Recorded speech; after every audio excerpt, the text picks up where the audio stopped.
Hello मेरे CA aspirants. तो दोस्तों, जिन बच्चों का सीए का एग्जाम है उन बच्चों के लिए बहुत ज्यादा इंपॉर्टेंट इंफॉर्मेशन लेके आया हूं।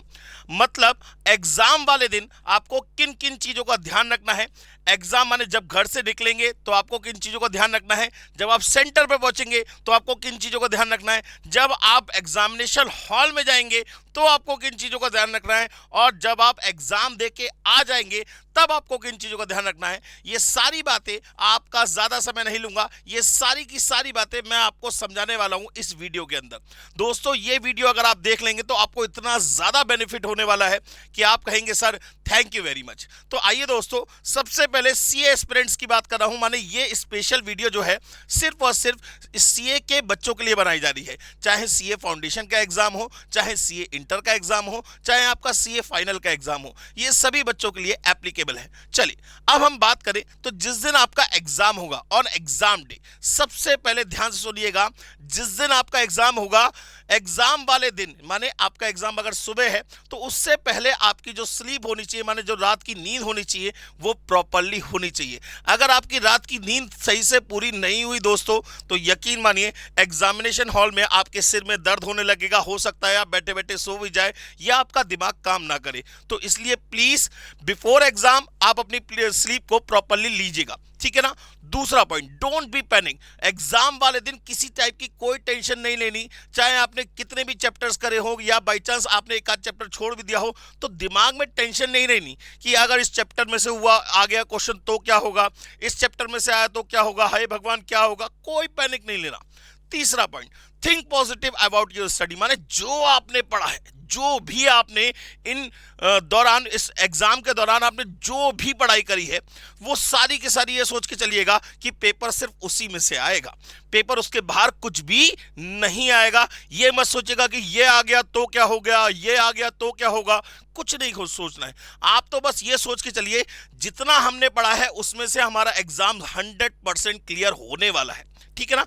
चौथा point, prepare yourself all thing will positive. अगर आप अपने आप को ये सोच के चलेंगे कि भाई हम सिर्फ और सिर्फ एग्जाम देने जा रहे हैं और जो होगा अच्छा होगा, तो यकीन मानिए आपके साथ अच्छा ही होगा, ठीक है ना। ये तो हो गई एग्जाम दिन वाली बात।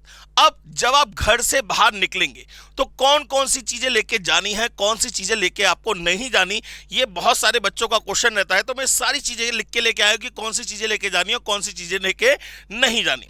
एग्जाम वाले दिन जिस दिन आप घर से निकलेंगे, सबसे पहले मेरी बात को समझिएगा, सबसे पहले आपको याद रखना है कि आपको एडमिट कार्ड लेके जाना है। इस चीज का बहुत रिमाइंडर रखिएगा कि एडमिट कार्ड किसी भी हालत में भूल ना पाए आप, क्योंकि अगर आप एडमिट कार्ड भूल जाएंगे तो आपको एंट्री नहीं मिलेगी। तो एडमिट कार्ड को सेफली अपनी पॉकेट में या जो भी आप बैग लेके जा रहे हो उसमें लेके जाइएगा। दूसरी बात, वाटर बॉटल। हाँ जी सर, बहुत सारे बच्चों का ये क्वेश्चन होता है, सर वाटर बॉटल कौन सी ले जा सकते हैं, मिल्टन की ले जा सकते हैं, ठंडा पानी रहेगा, ये रहेगा। देखिए अगर हम करें आइडली तो आप कोई भी बोतल ले जा सकते हो, लेकिन कोशिश करिएगा कि आप एक ट्रांसपेरेंट वाटर बोतल लेके जाए ताकि आपके एग्जामिनेशन हॉल के अंदर आपसे कोई आधी बात कुछ कह ना पाए, ठीक है ना। तो वाटर बोतल जो लेके जानी है वो आप ट्रांसपेरेंट लेके जाइएगा,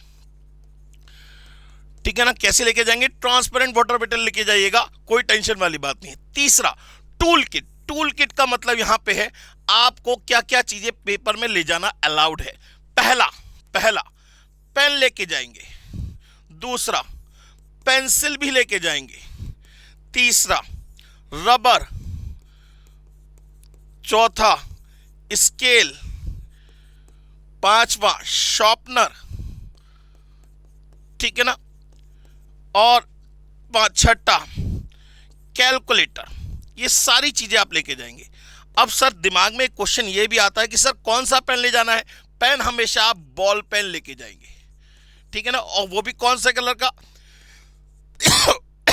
ब्लैक कलर का। आप ब्लैक कलर का बॉल पेन जरूर लेके जाएंगे। आप ब्लू पेन तो रख लीजिए, लेकिन ब्लैक कलर का बॉल पेन आपको जरूर लेके जाना है, क्योंकि पेपर के अंदर जो आपको आपने देखा होगा जो शीट्स भरी जाती हैं तो वो सबसे पहले ब्लैक पेन से भरी जाती हैं। तो ब्लैक पेन जरूर लेके जाना है, हर हालत में लेके जाना है। उसके बाद पेंसिल आपको लेके जानी है एचबी की अप्सरा पेंसिल आती है, ठीक है ना, अप्सरा की एचबी की पेंसिल आती है, अप्सरा की, ये लेके जानी है, ठीक है ना, क्योंकि इसकी की निब क्या होती है, मोटी होती है। तो अगर आप आंसर शीट भरेंगे या तो आप पेंसिल से भरेंगे एचबी की, या फिर आप ब्लैक पेन से भरेंगे, ठीक है ना।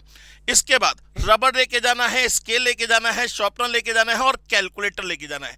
सर कैलकुलेटर कौन सा लेके जाना है? सर कैलकुलेटर एक सिंपल सा 12 डिजिट कैलकुलेटर लेके जाना है, सिंपल वाला, ठीक है ना। एक 12 डिजिट कैलकुलेटर लेके जाना है, माने कोई भी साइंटिफिक कैलकुलेटर अलाउड नहीं होगा एग्जामिनेशन हॉल के अंदर, ठीक है ना। इसके बाद स्मार्ट गैजेट, हाँ जी, ये बहुत जरूरी बात है, क्योंकि आजकल ज्यादातर बच्चे क्या होते हैं, स्मार्ट गैजेट का यूज करते हैं, जैसे फोन, ठीक है ना, स्मार्ट वॉच, स्मार्ट रिंग भी आने लगी है। तो ये सारी चीजें आपको घर पे छोड़ के जानी पड़ेंगी, माने आप अपना फोन घर पे छोड़ के जाएंगे, वो एग्जामिनेशन सेंटर में अंदर अलाउड नहीं होगा। वॉच जो है, आजकल बहुत सारे बच्चों के पास स्मार्ट वॉच होती है, तो कभी धोखे से भी आप उसको पहन के चले गए तो वो वहां पे उतरवा देंगे, तो फिर आपके पास समय देखने के लिए वॉच नहीं होगी। इसलिए ध्यान से, वॉच आप सिंपल सी वॉच पहन के जा सकते हैं, लेकिन कोई भी स्मार्ट गैजेट आप पहन के नहीं जा सकते, ठीक है ना। उसके बाद टेकिंग गवर्नमेंट आईडी, हाँ जी सर, जरूर ध्यान रखिएगा, आपको गवर्नमेंट आईडी जरूर साथ में लेके जानी है, माने एडमिट कार्ड के साथ में एक गवर्नमेंट आईडी आपके पास होनी चाहिए, या तो आधार कार्ड होना चाहिए, ठीक है ना, या फिर आपके पास ड्राइविंग लाइसेंस होना चाहिए, या वोटर आईडी होनी चाहिए। इनमें से माने कोई ना कोई एक गवर्नमेंट आईडी आपके पास होनी चाहिए। बाई चांस अगर कोई क्रॉस वेरीफाई करे तो आपके पास समय खराब आपका नहीं होना चाहिए, आप तुरंत उससे कहोगे भाई मेरा ये आधार कार्ड है, देख लो, आप वेरीफाई कर लो और मुझे पेपर करने दो, ठीक है ना। Please carry your normal watch. मैंने आपसे पहले कह दिया, स्मार्ट गैजेट में ध्यान रखिएगा, क्योंकि अक्सर हम जब घड़ी पहनते हैं तो आजकल स्मार्ट वॉच का जमाना है तो हमें याद नहीं रहता, लेकिन वहां पे वो स्मार्ट वॉच अलाउड नहीं होगी दोस्तों, ठीक है ना। चलिए इसके आगे बढ़ते हैं। हमने घर से निकल गए, घर से निकलने के बाद हम सेंटर के गेट पे पहुंच गए। जैसे ही हम सेंटर के गेट पे पहुंचेंगे दोस्तों, ध्यान रखना, सेंटर के गेट पे हमें कम से कम बिफोर 30 मिनट्स पहुंचना चाहिए। माने हम ये घर से निकलते समय टारगेट लेके चलेंगे कि हमें आधे घंटे पहले सेंटर पे पहुंचना है। अब आधे घंटे पहले पहुंचने का मतलब ये होता है, वहां पे रूट देखोगे कहां पे है सेंटर आपका, कहां नहीं है, हो सकता है ट्रैफिक की वजह से आप लेट हो जाओ, तो कम से कम टारगेट ये लेके चलना कि आपको सेंटर पे आधे घंटे पहले पहुंचना है, ठीक है ना। इसके बाद जैसे ही आप सेंटर पे पहुंच जाओगे, सबसे पहला काम आपका होगा कि आप जाके उस सेंटर पे ये देखोगे कि मेरा रोल नंबर कहां पर है और मेरी सीट कौन से रूम में पड़ी है, ठीक है ना। माने मेरा सीट नंबर क्या है और मेरा रोल नंबर कौन सी लिस्ट में है, कौन से रूम में मेरा जो है सीट पड़ी हुई है, वहां पे जाके मुझे एग्जाम देना है। ये सबसे पहले जाके आप क्रॉस वेरीफाई कर लोगे, ठीक है ना। इसके बाद don't talk with your friends, माने अपने फ्रेंड्स के साथ कोई बात ना करो। आप कहोगे सर ये कैसी बात कर रहे हो? अरे भाई, बात ना करने का मतलब कोई कोर्स का कंपैरिजन मत करना। आप ये मत पूछना भाई तूने क्या कर लिया, तूने कितने चैप्टर करे, तूने वो वाला चैप्टर करा नहीं करा, ये क्वेश्चन तुझे आता है नहीं आता, ऐसा कोई काम नहीं करना। जितना करना था बस हो चुका है।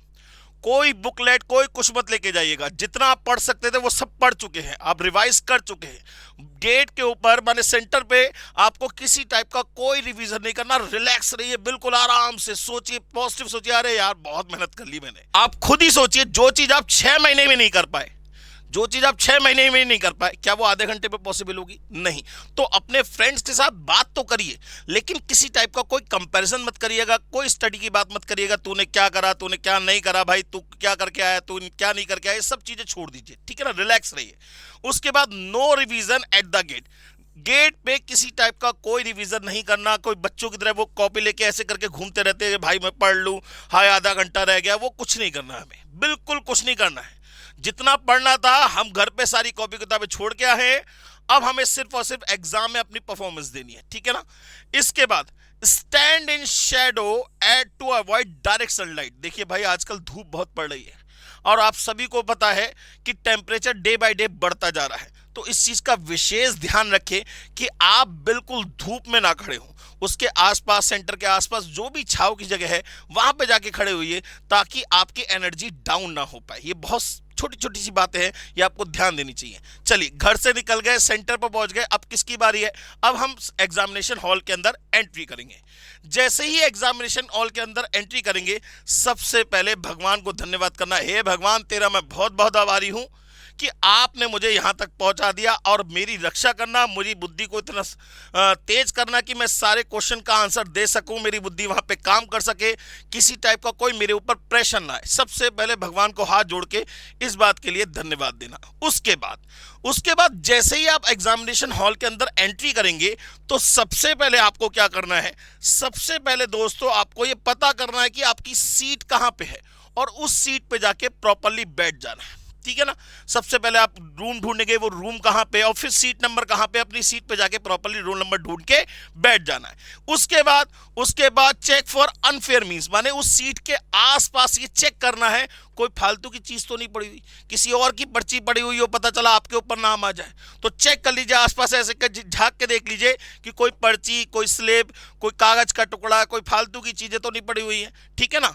उसके बाद क्या करेंगे, go to the washroom before start the exam, माने आपके एग्जाम के स्टार्ट होने से पहले, आपके एग्जाम के स्टार्ट होने से पहले आप वॉशरूम वगैरह की जो एक्टिविटी है वो पहले से कर लीजिए। क्यों? क्योंकि उस दौरान जब एग्जाम आपका चल रहा होगा, उस दौरान अगर आप वॉशरूम करने जाएंगे, पता चला आपने जाते ही एग्जाम शुरू किया, थोड़ी देर बाद ही आप वॉशरूम जाने लगे, तो आपका समय क्या होगा, खराब होगा। तो कोशिश ये करिए कि एग्जाम से पहले, माने एग्जाम स्टार्ट होने से पहले आप एक वॉशरूम का काम जो है निपटा दीजिएगा। ठीक है ना। इसके बाद do not clutter on table, table पे सारी चीजों को बिखरा के मत रखिएगा, उससे आप ही को बहुत ज्यादा मैसअप हो जाएगा। ठीक है ना। तो चीजें उतनी ही निकालिएगा जितनी आपकी यूज की हो, सारी चीजें निकाल के बिखेर के रख देने से कोई फायदा नहीं होगा, आपको और टेंशन बढ़ जाएगी। ठीक है ना। इसके बाद always take water on ground, जो आपकी पानी की बोतल है, बहुत जरूरी बात ध्यान सुनिएगा, पानी की बोतल को टेबल के ऊपर मत रखिएगा, उसको हमेशा नीचे ग्राउंड पे रखिएगा, क्योंकि अगर बाई चांस की बात, वो टेबल पर जो बोतल है वो नीचे स्लिप हो गई और टेबल पे पानी बिखर गया, तो जितने भी आपने आंसर लिखे हैं वो सब खराब हो जाएंगे। इसलिए प्लीज ध्यान रखिएगा कि वाटर बोतल को आपको ग्राउंड पे ही रखना है। इसके बाद put your watch on your table, हाँ जी, जो घड़ी है उसको, जो घड़ी देवी है उनको सीधे आप टेबल पे रख दे, ताकि आपको दिखता रहे कि कितना समय बीत गया और कितना समय बाकी है। ठीक है ना। Fill information on the answer sheet clearly, जो भी आंसर शीट है उसमें दे रखी है, उसके अंदर जो जो इंफॉर्मेशन वो मांगेगा, रोल नंबर तो वो क्लियरली भरना है। ठीक है ना। आपको एडमिट कार्ड नंबर वो भी क्लियरली भरना है, अपना नाम क्लियरली भरना है, उसमें कोई मैसअप नहीं होनी चाहिए, कोई ओवरराइटिंग नहीं होनी चाहिए। ठीक है ना।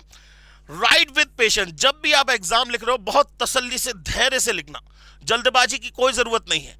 आपने जितना पढ़ा है वो आपके लिए मोर देन सफिशिएंट है, उसको ही अगर सही तरीके से आप रिप्रेजेंट करके आ जाओगे तो आपका एग्जाम 100% क्लियर हो जाएगा। ठीक है ना। क्रॉस वेरिफिकेशन बिफोर सबमिशन, और याद रखिएगा दोस्तों कि एग्जाम की जो आंसर शीट है सबमिट करने से पहले एक बार क्रॉस वेरीफाई कर लीजिएगा कि कोई चीज छूट तो नहीं है। ठीक है ना। कोई चीज छूट तो नहीं गई, कोई चीज हमने मैसअप तो नहीं कर दी, इस चीज का ध्यान रखिएगा। इसके बाद अब जब एग्जाम ओवर हो गया, रिलैक्स हो गए, आप एग्जामिनेशन हॉल से बाहर निकल आए, तो सबसे इंपॉर्टेंट बात, do not discuss your performance with your friends. मत बताइए मैंने क्या करा, कितने मार्क्स का मैं पेपर अटेम्प्ट करके आया, मेरे को कितने नंबर का पेपर आता, भाई तेरे को कितने नंबर का आता था, तू कितने नंबर का, कोई नहीं, बिल्कुल डिस्कशन नहीं करनी है, रिलैक्स हो जाना। जो होना था वो हो चुका है, जो होना था वो हो चुका है, अब आपको तैयारी करनी है नेक्स्ट एग्जाम की। ठीक है ना। तो start your next exam preparation and always think positive, then see the magic. ये गारंटी है, अगर आप ये सोचेंगे कि यार मेरा तो बहुत बढ़िया एग्जाम हुआ, मेरा ये एग्जाम तो 100% क्लियर हो ही जाएगा, तो यकीन मानिए दोस्तों, आप इसका मैजिक जब आप ये सोचेंगे ना, तो आपको इसका मैजिक दिखाई जरूर देगा। ठीक है ना दोस्तों। बस ये सारी छोटी छोटी सी बातें मैं आपको बताने आया था, और उसके बाद लास्ट में best of luck for your examination. Happy CA and happy COC। Thank you.